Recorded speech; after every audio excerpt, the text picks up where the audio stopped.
Bzzz, bzzz. Kumusta, Chika Buzzers? Kumakalat ngayon ang video ni Daniel Padilla na sinasabing nakikipaglandian na raw ito sa mga girls. Sa isang video sa X, formerly known as Twitter, makikita si DJ na nasa isang bar na lumalapit sa isang table na may girls. Kayo na ang humusga at panoorin ang video.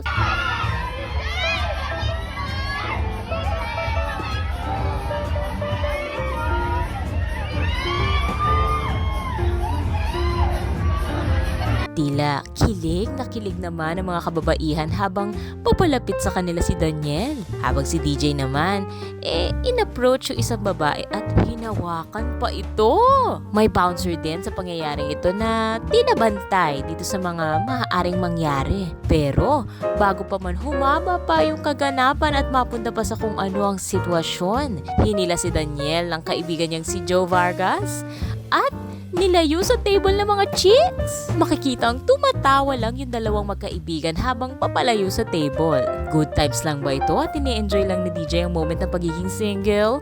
O nakapag-move on na talaga siya agad-agad sa recent breakup niya with her longtime ex-girlfriend na si Catherine Bernardo? Matatandaang noong November 2023 ay in-announce ng Katniel yung kanilang breakup sa kanilang IG accounts matapos ang 11 years na in a relationship.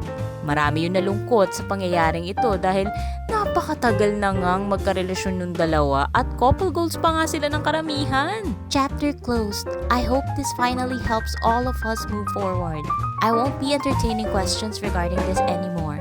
Thank you for understanding. Ayon sa breakup post noon ni Kat, sa deleted post naman ni DJ noon, part ng sinabi niya ay, "Our lives may drift away, but our love will still ride that tide." Katniels, maraming salamat sa napakagandang pinagsamahan natin. Magiging mahirap pero kailangan nating yakapin ang kinabukasan. Bal, ang pagmamahal ko sa iyo ay walang hanggan at walang katapusan. Paniwala naman ng mga netizens na baka nag-e-enjoy lang daw si Daniel at nagiging friendly lang sa kanyang mga fans. Pati pagiging accommodating niya sa fans, which is hindi na bago issue sa inyo.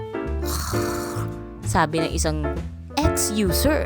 And then, may nagsabi rin na, So, pag si Kay nag-e-enjoy, okay lang kasi part of moving on. Pero pag si Dylan, di na agad. Ha ha ha ha, ewan ko sa'yo.